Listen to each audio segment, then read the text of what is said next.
ಎಲ್ಲರಿಗೂ ಶ್ರೀ ಸತ್ಯದರ್ಶನ ವಾಹಿನಿಗೆ ಸ್ವಾಗತ. ಪ್ರಿಯ ವೀಕ್ಷಕರೇ, ಇಂದು ನಿಮ್ಮನ್ನು ಇತಿಹಾಸ ಪ್ರಸಿದ್ಧವಾದ ಸಂಪಿಗೆ ಸ್ವರ್ಣಗೌರಮ್ಮನವರ ದೇವಾಲಯಕ್ಕೆ ಕರೆದುಕೊಂಡು ಹೋಗುತ್ತಿದ್ದೇನೆ. ಪುರಾಣ ಪ್ರಕಾರ ಮಹಾದೇವ ಪರಮಾತ್ಮನು ತನ್ನ ಮಗ ಷಣ್ಮುಖನಿಗೆ ಹೇಳಿದ ಕಥೆಯು ಹೀಗಿದೆ. ಭಾದ್ರಪದ ಶುದ್ಧ ತೃತೀಯ ತದಿಗೆ ತಿಥಿಯಂದು ಸೂರ್ಯೋದಯದ ಕಾಲದಲ್ಲಿ ಯಥಾಶಕ್ತಿ ಅವರವರ ಸಂಪ್ರದಾಯದಂತೆ ನದಿ, ಕೆರೆ, ಕೊಳ, ತೊರೆಯಲ್ಲಿ ಮುಳುಗಿ ಶುದ್ಧವಾದ ಮರಳನ್ನು ತೆಗೆದುಕೊಂಡು ಕಳಸದಲ್ಲಿ ದೇವಿಯನ್ನು ಆಹ್ವಾನಿಸಿ ಕಳಸವನ್ನು ಮಂಟಪದಲ್ಲಿ ಸ್ಥಾಪಿಸಿ ತಳಿರು ತೋರಣ ಫಲಪುಷ್ಪಗಳಿಂದ ಅಲಂಕರಿಸಿ ವಿಧಿವಿಧಾನಗಳಿಂದ ಯಾರು ಪೂಜಿಸುತ್ತಾರೋ ಅಂತಹ ಸ್ತ್ರೀಯರಿಗೆ ಸಮಸ್ತ ಸೌಭಾಗ್ಯ ದೊರೆತು ಮಂಗಲೆಯರಾಗಿರುತ್ತಾರೆ. ಯಾವ ಸ್ತ್ರೀಯರಿಗೆ ವ್ರತ ಮಾಡಲು ಸಾಧ್ಯವಾಗುವುದಿಲ್ಲವೋ ಅವರು ಸ್ವರ್ಣಗೌರಮ್ಮನ ಮಂದಿರಕ್ಕೆ ಸಮಸ್ತ ಜನರನ್ನು ಆಹ್ವಾನಿಸಿ ಈ ವ್ರತವನ್ನು ಮಾಡಿಸುತ್ತಾರೋ ಅವರೆಲ್ಲರಿಗೂ ಕಲ್ಯಾಣವಾಗುತ್ತದೆ ಎಂದು ಮಹಾದೇವನು ನುಡಿದನು. ಈ ದೇವಾಲಯವು ತುಮಕೂರು ಜಿಲ್ಲೆ ತುರುವೇಕೆರೆ ತಾಲ್ಲೂಕು ಸಂಪಿಗೆಯಲ್ಲಿದ್ದು ಸುಪ್ರಸಿದ್ಧವಾದ ಸ್ವರ್ಣಗೌರಮ್ಮ ದೇವಾಲಯವಿದ್ದು, ಸ್ವರ್ಣಗೌರಮ್ಮನ ಎದುರಲ್ಲಿ ನಂದೀಶ್ವರನಿರುವುದು ವಿಶೇಷವಾಗಿದೆ. ಇಲ್ಲಿ ಶ್ರೀ ಸ್ವರ್ಣಗೌರಮ್ಮನವರ ವಿಸರ್ಜನಾ ಮಹೋತ್ಸವವು ನಡೆಯುವುದು. ಇದು ಸಂಪಿಗೆ ಗೌರಮ್ಮನೆಂದು ಪ್ರಖ್ಯಾತಿ ಪಡೆದಿದೆ.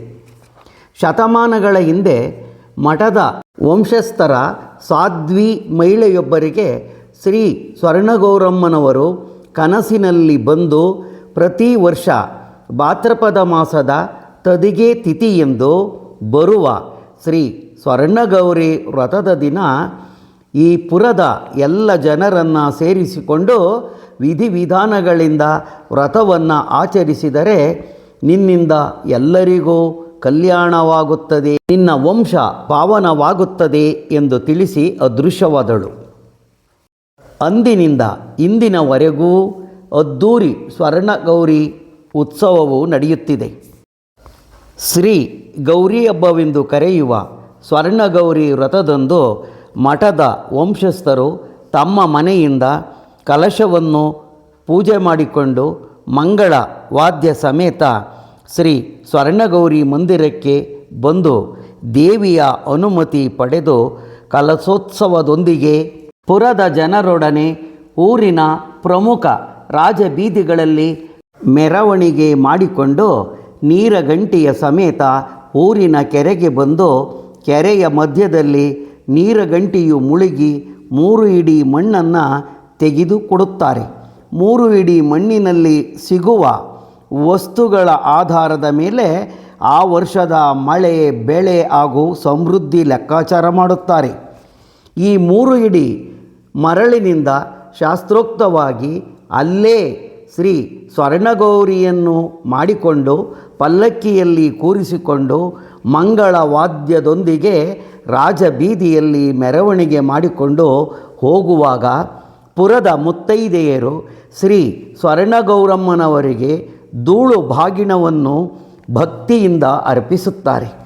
ನಂತರ ಮೆರವಣಿಗೆಯು ದೇವಾಲಯ ತಲುಪಿ ಸ್ವರ್ಣಗೌರಮ್ಮನವರ ಗರ್ಭಗುಡಿಯಲ್ಲಿ ಪ್ರತಿಷ್ಠಾಪಿಸಿ ವಿಧಿವಿಧಾನಗಳಿಂದ ಪೂಜಿಸುತ್ತಾರೆ. ನಂತರ ಅನೇಕ ಕಡೆಗಳಿಂದ ಹೊಸದಾಗಿ ಮದುವೆಯಾದ ಹೆಣ್ಣು ಮಕ್ಕಳು ಮತ್ತು ಎಲ್ಲ ಮುತ್ತೈದೆಯರು ಬಿದಿರಿನಿಂದ ತಯಾರಿಸಿದ ಮರದ ಬಾಗಿಣವನ್ನು ಶ್ರೀ ಸ್ವರ್ಣಗೌರಮ್ಮನವರಿಗೆ ಅರ್ಪಿಸಿ ಧನ್ಯರಾಗುತ್ತಾರೆ. ಆ ದಿನವೇ 5 ತಿಂಗಳ ಬಳಿಕ ಬರುವ ಶುಭ ದಿನ, ಶುಭ ಲಗ್ನದಲ್ಲಿ ವಿಸರ್ಜನಾ ಮಹೋತ್ಸವಕ್ಕೆ ಶುಭ ದಿನವನ್ನು ನಿರ್ಧರಿಸುತ್ತಾರೆ. 5 ತಿಂಗಳು ವಿಧಿವಿಧಾನಗಳನ್ನು ನೆರವೇರಿಸುತ್ತಾರೆ. ಅನೇಕ ಕಡೆಗಳಿಂದ ಹರಕೆ ಹೊತ್ತ ಭಕ್ತಾದಿಗಳು ಬಂದು ಹರಕೆ ಸಲ್ಲಿಸುತ್ತಾರೆ. ನಿಗದಿಯಾದ ದಿನಕ್ಕೆ 2-3 ದಿನ ಮೊದಲು ಕಡಲೆ ಹಿಟ್ಟಿನಿಂದ ಶ್ರೀ ಸ್ವರ್ಣಗೌರಮ್ಮನವರ ಮೂರ್ತಿಯನ್ನು ತಯಾರಿಸಿ ಪ್ರತಿಷ್ಠಾಪಿಸಿ ಶ್ರೀ ಸ್ವರ್ಣಗೌರಮ್ಮನವರನ್ನು ಊರಿನ ಯುವಕರು, ಯುವತಿಯರು, ಹಿರಿಯರು, ಪ್ರಮುಖರು ಎಲ್ಲರೂ ಸೇರಿಕೊಂಡು ವಿದ್ಯುತ್ ದೀಪಗಳಿಂದ ಕಣ್ಣು ಕೋರೈಸುವ ಪಲ್ಲಕ್ಕಿಯಲ್ಲಿ ಶ್ರೀ ಸ್ವರ್ಣಗೌರಮ್ಮನನ್ನು ಕೂರಿಸಿಕೊಂಡು ಊರಿನ ರಾಜಬೀದಿಯಲ್ಲಿ ಮೆರವಣಿಗೆ ಮಾಡಿಕೊಂಡು ಊರಿನ ಮಧ್ಯೆ ಇರುವ ಬೇವಿನ ಕಟ್ಟೆಯ ಬಳಿಗೆ ಉತ್ಸವ ಬಂದು ನಿಂತಾಗ ಆಶ್ಚರ್ಯವೆಂಬಂತೆ ಸ್ವರ್ಣಗೌರಮ್ಮನವರ ಕಣ್ಣಿನಲ್ಲಿ ನೀರು ಬರುತ್ತದೆ. ಕಣ್ಣೀರನ್ನು ಅರ್ಚಕರು ಅತ್ತಿಯಿಂದ ಒರೆಸುತ್ತಾರೆ ಎಂದು ಈ ಸತ್ಯ ಇಂದೂ ಸಹ ನಡೆಯುತ್ತದೆ ಎಂದು ಹೇಳಲಾಗಿದೆ. ನಂತರ ಮೆರವಣಿಗೆಯು ಮುಂದೆ ಸಾಗಿ ಕೆರೆಗೆ ಬಂದು ತೆಪ್ಪೋತ್ಸವದೊಂದಿಗೆ ಕೆರೆಯ ಮಧ್ಯಭಾಗದಲ್ಲಿರುವ ಸ್ವರ್ಣಗೌರಮ್ಮನ ಬಾವಿಯಲ್ಲಿ ವಿಸರ್ಜಿಸಲಾಗುತ್ತದೆ. ಸ್ವರ್ಣಗೌರಮ್ಮನವರನ್ನು ಪೂಜಿಸಿ ವ್ರತ ಮಾಡಿದವರಿಗೆ ಪತಿಯ ಆಯಸ್ಸು ವೃದ್ಧಿಯಾಗುತ್ತದೆ, ಮಕ್ಕಳ ಫಲ ಹಾಗೂ ಸಕಲ ಸೌಭಾಗ್ಯ ದೊರೆಯುತ್ತದೆ. ಇಲ್ಲಿಗೆ ರಾಜ್ಯದ ಮೂಲೆ ಮೂಲೆಗಳಿಂದ ಭಕ್ತಾದಿಗಳು ಬರುತ್ತಾರೆ.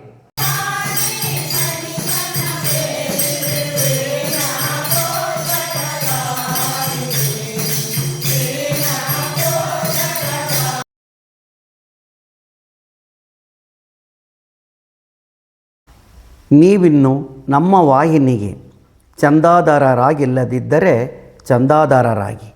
ಧನ್ಯವಾದಗಳು.